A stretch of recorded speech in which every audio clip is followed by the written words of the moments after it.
Hey guys, what's up? Welcome back to GTA 6 Hub. Today I'm going to cover how to steal a fighter jet without getting arrested in GTA. Let's get into the video. Step 1. Find jet. And for ease of access purposes, I'm sure there's many ways you could get one without stealing one, such as buying one, but we're not going to take that cheap route. We're going to show you how to actually get one. So step 1 is find a jet, and that's going to be in Fort Zancudo for all of us GTA boomers who haven't been through all those crazy updates. Now, Fort Zancudo is a military base, so if you don't know what Fort Zancudo is, there you go. It's a very scary area, and today I'm going to show you how to get in there and what you're going to need to do to not get arrested while getting a jet, so you can actually have a lot of fun in GTA, whether it's single player or online. Those jets are super annoying. Just remember to duck, dive, and dodge, and you'll be fine, and you'll be able to keep your jet for as long as you're playing in the session, assuming you don't crash, of course. So once you get to Zancudo, you're going to want to choose an entrance, and there's about 3 that I can think of off the top of my head. There's just driving in through the loopy gates, which are kind of hard to navigate, so I'm not sure if I'll be able to get footage for that because I am very stupid. There's jumping out of an air vehicle, helicopter, anything like that, or there's jumping the gate with a car off the highway. Now, jumping the gate with the car is definitely the most cool way to get in there. You can't tell me otherwise. Getting a helicopter and a plane and jumping out parachuting in is, boring. And the loopy gates is even more boring, except for the fact that once you get pretty far in, you get a bit of a wanted level and everybody starts to attack you. Nothing too serious, but for this purpose, what I usually do is I jump the gate with a car because it's pretty fun. And next, I'll show you what's up with each entrance. So a bit of a warning here, this is where you're going to gain your 5-star wanted level, and that's why we're going to show you how to get the jet without getting arrested. Now, 5-star wanted level is the max in GTA 5. Kind of coincidental, 5 stars, GTA 5. Haha, good job, Rockstar. But it's not actually that hard to escape them and get a jet and do all that crazy stuff. It's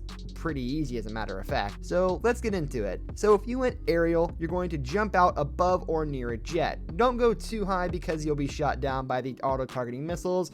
Basically, if you fly too high above the prison or Fort Zancudo, you get auto-targeted by missiles and they will shoot you down instantaneously. You can dodge them for a little bit, but it's pretty risky. They fire pretty fast. Just don't fly too high. It's that simple. If you went through the loopy gates, just drive around till you see the nearest jet. Just be careful because there's lots of military around and there's lots of tanks. And as you know, those can be a detriment to your life and you may just end up dying for your cause, which, I mean, it's not that bad if you die. You just have to drive all the way back, which is more obnoxious than anything. But once you get a waypoint, know where it's at, it's not that big of a deal to die. So if you die, oh well, just drive back, try again. And if you jump the gate, well, you're cooler, but it's the same thing as driving in, although you may be closer to a jet, so it could have its advantages. It all depends on spawns, especially spawns with tanks and things like that, because you could just spawn right on the tank, and then what are you going to do?